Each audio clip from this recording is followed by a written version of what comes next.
আপনার স্ত্রীর সাথে সম্পর্কের টানাপোড়েনের সময় অভিযোগের তীরটা সবসময় কি একটু নারীর দিকেই তাক করা থাকে না? ভেবে বলুন তো।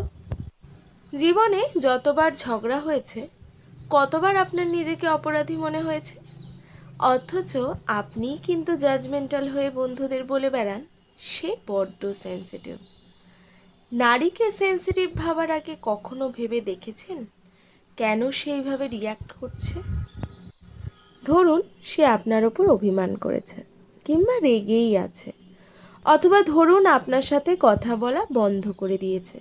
আপনার কি মনে হয় এমনি এমনি সে এমনটা করছে? সে কি কোনো কারণ ছাড়াই হঠাৎ করে দূরত্ব তৈরি করছে? না, এমনি এমনি সে করেনি। এমনি এমনি সে আবেগপ্রবণ হয়ে ওঠে না বা কঠিন হয়ে যায় না। বেশিরভাগ সময় এটি তার প্রতি আপনার ব্যবহারের রিয়াকশন, অথচ আপনার অভিযোগ কিন্তু তারই প্রতি। আপনি যদি তাকে শুধু অবহেলা, অসম্মান বা উদাসীনতা দেখিয়ে যান, তাহলে সমস্যাটা সে নয়, সমস্যাটা আপনি।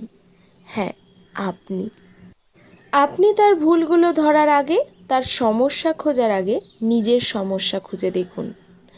আপনি যে তাকে টক্সিক বলছেন, খেয়াল করে দেখুন তো সম্পর্কের শুরুর দিকে সে এমনটা ছিল কি না, নাকি বারবার আপনার আঘাত পেয়ে সে অবসাদগ্রস্ত হয়ে গেছে ক্লান্ত।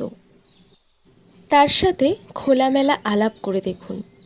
সে আপনার কাছ থেকে খুব বেশি কিছু চায় না।